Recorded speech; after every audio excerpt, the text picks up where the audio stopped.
Selamat pagi anak-anakku kelas 11. Nah, hari ini kita akan melanjutkan materi minggu kemarin tentang kolonialisme dan perlawanan bangsa Indonesia. Nah, minggu kemarin kita sudah membahas apa yang melatar belakangi dan faktor-faktor pendukung masuknya bangsa Eropa ke dunia timur termasuk sampai ke wilayah Nusantara. Nah, inti materi kita hari ini akan membahas tentang masuknya kekuasaan Barat ke Indonesia.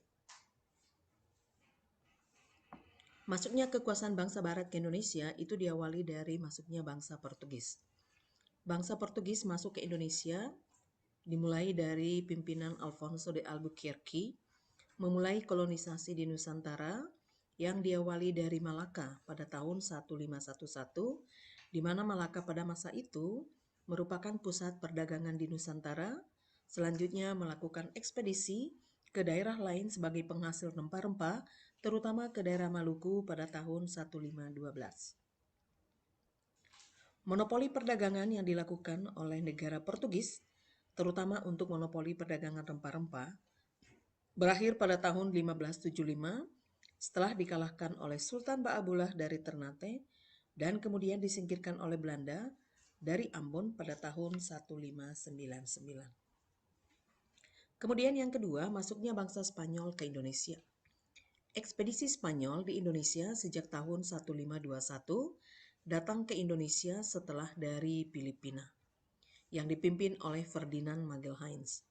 Spanyol berhasil memasuki Maluku pada tahun 1521, walaupun sebetulnya sudah ada perjanjian antara bangsa Spanyol dan Portugis untuk mengambil wilayah ke arah timur dunia.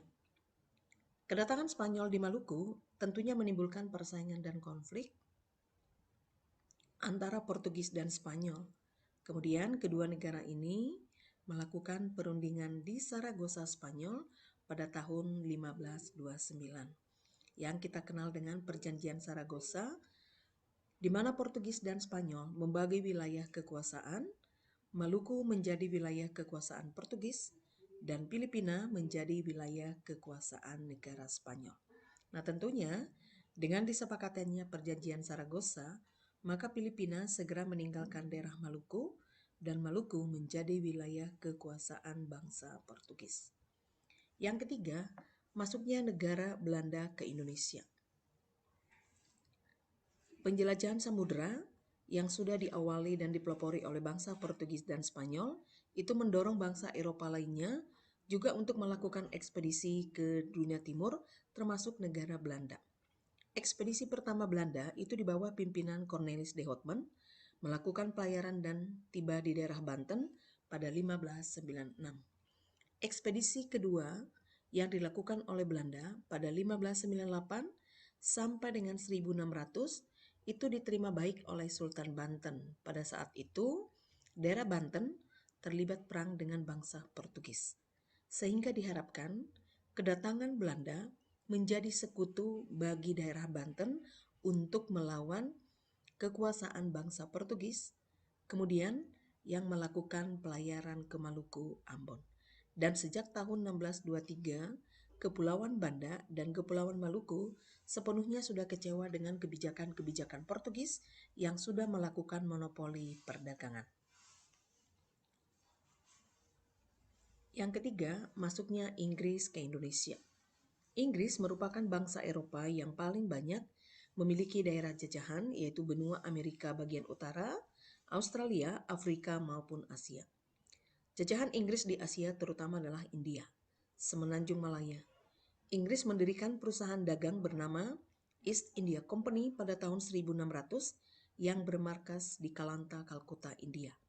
Pengaruh Inggris di Indonesia di bawah pemerintahan Thomas Stamford Raffles pada tahun 1811 sampai tahun 1816.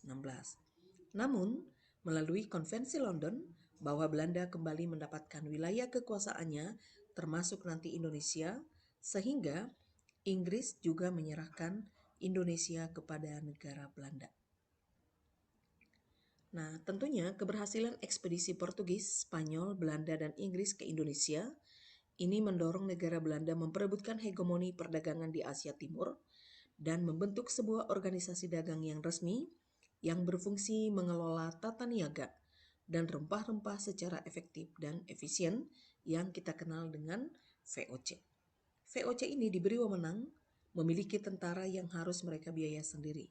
Selain itu, VOC juga mempunyai hak atas nama pemerintah Belanda. Dengan wewenang inilah yang mengakibatkan perkumpulan perdagangan VOC dapat bertindak layaknya sebagai sebuah negara selama menjajah di wilayah Indonesia. Nah, tentunya kebijakan-kebijakan dan kedatangan bangsa-bangsa Eropa ke Indonesia ini memicu perlawanan dari daerah-daerah lokal. Nah, kita perhatikan apa saja kebijakan-kebijakan berpantang kolonial yang memicu perlawanan dari daerah-daerah di Nusantara. Kedatangan bangsa Eropa ke Nusantara sejak abad ke-16 awalnya memang bertujuan untuk berdagang rempah-rempah.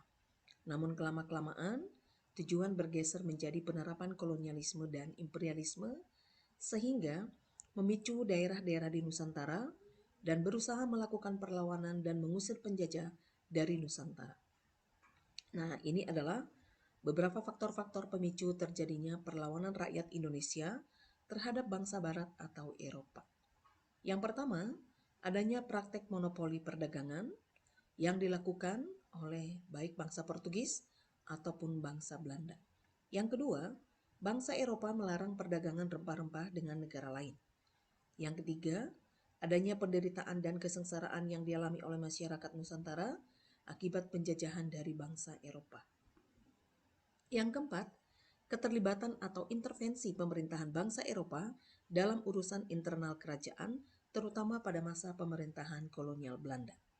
Yang kelima, adanya diskriminasi terhadap masyarakat yang dilakukan oleh bangsa-bangsa Eropa, terutama kolonial Belanda.